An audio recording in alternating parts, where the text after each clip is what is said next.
Ladies and gentlemen, my name's Paul, and in this RedGaming.com video we're going to be discussing the RX 580, 570 and 550 performance benchmarks which have leaked out onto the internet, since a number of you have messaged me asking my opinions on this.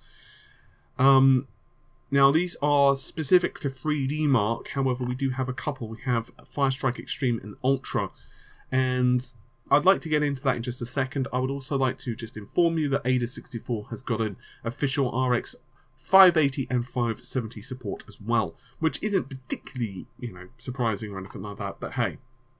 So, the benchmarks have popped out, and what do they unveil, Well, pretty much what you'd expect, to be totally honest with you. For example, the Firestrike Extreme scores for a 480, and I'm going to use the word around here quite often, because obviously your setup might vary, but for Firestrike Extreme, you're going to be looking through a 480 with a decent GPU. You're looking at around the 6,100, 6,200 mark, depending on the core clock that you manage to achieve. Overclocked models, for example, that normally hit around 1350-ish megahertz, hit around the 6200, 6300 if you're very, very fortunate. The 580, hits around 6300. In other words, almost identical. Whereas, on the other hand, there are some reports, based upon these leaks, that it can overclock to 1500 megahertz, which puts the Firestrike Extreme score up to around 6900. That isn't shabby, quite frankly. That's actually pretty decent. That is also with a memory clock of 2100 megahertz. Now, there are immediately a couple of things which this puts into perspective. Unsurprisingly, this looks like exactly the same architecture as Polaris 10 that we're all used to, in other words, the 480s or what have you.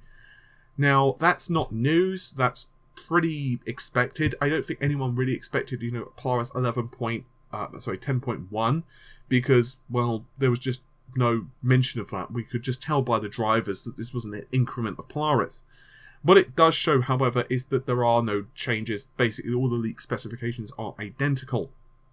And the reason I find this quite interesting, first of all, the cards are being rumoured to sell slightly cheaper than the 400 series are currently, did currently debut at, which means that if you didn't jump on the 400 series and let's say you've got a GTX 760, perhaps you've just upgraded to Vega, or maybe you've jumped on one of the cheaper Skylake or Kaby Lake processors, since of course we've had some reductions in that area as well, and you're looking for a decent GPU upgrade, by golly gosh, the 480s, the 580 is looking like a nice card. However, what I find really interesting is that the 480s, 470s and so on are also getting rather large price reductions, as basically the retailers and so on are clearing out their inventory. So in short, what you could do is pick up one of these cheaper end-of-the-line GPUs and potentially even get a pretty decent amount of cash off. Excuse me, that was my phone. I forgot to put it on silent. Oops. Now we're going to slip down to the 570s, and it's almost an identical story. Obviously the 470s will depend upon the model you're getting, whether it's the 8 or the 4GB model. With the 4GB model, obviously it's running at a slightly lower clock speed, which does negatively impact the scores, unsurprisingly.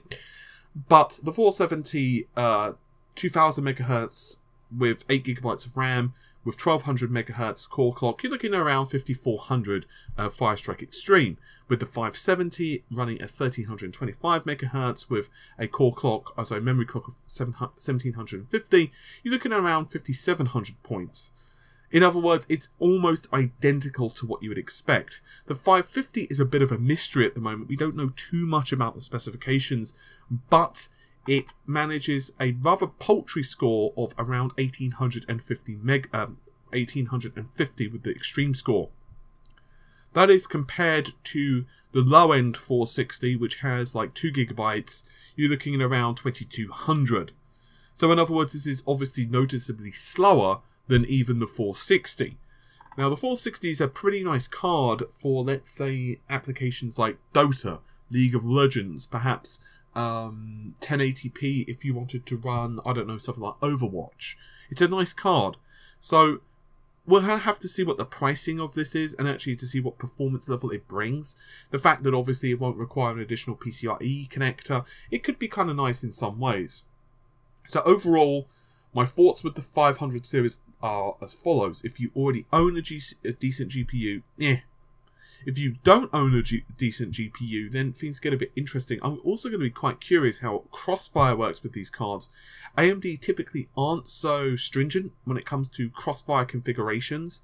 So what I suspect will happen, and I'm not promising this will happen, is that let's say you own a 480, and you decide to buy a 580. So if you own a 480 and you buy a 580, Crossfire will probably work, but the GPUs will probably clock at the same speed, which isn't terrible, given once again the price is going to come down.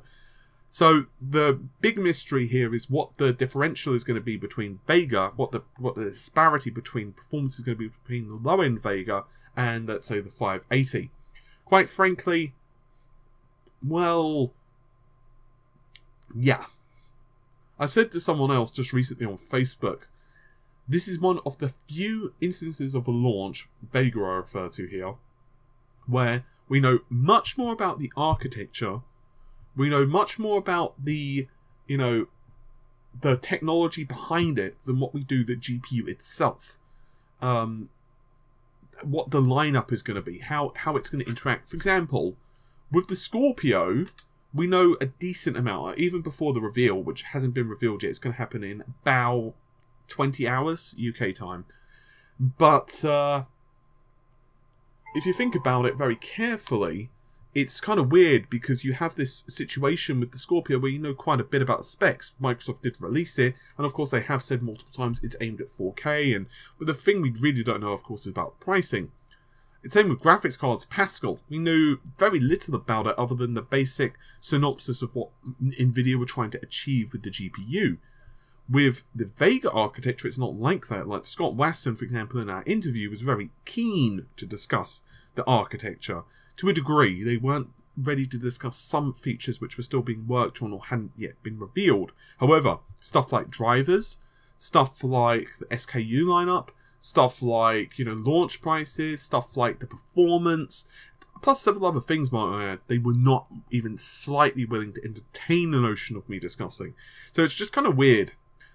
They were happy to discuss, how their high bandwidth cache system would work all day long, but nothing about the performance. And even when they were discussing the performance impacting games and how that would achieve things, it was like very, I wouldn't say wishy-washy, because I feel that's a disrespectful term, because ultimately they probably weren't actually comfortable with discussing that, because, well, ultimately they were probably trying to figure that out and optimize it themselves. But it was just a weird conversation to have, because it was kind of like, well, we can discuss all this architecture stuff, but not even like what you're planning to do with the different SKU models. So I'm very curious to see how the 500 series and Vega are going to kind of play along with one another. Anyway, hopefully you've enjoyed the video. I'll see you soon. Take care. Bye for now.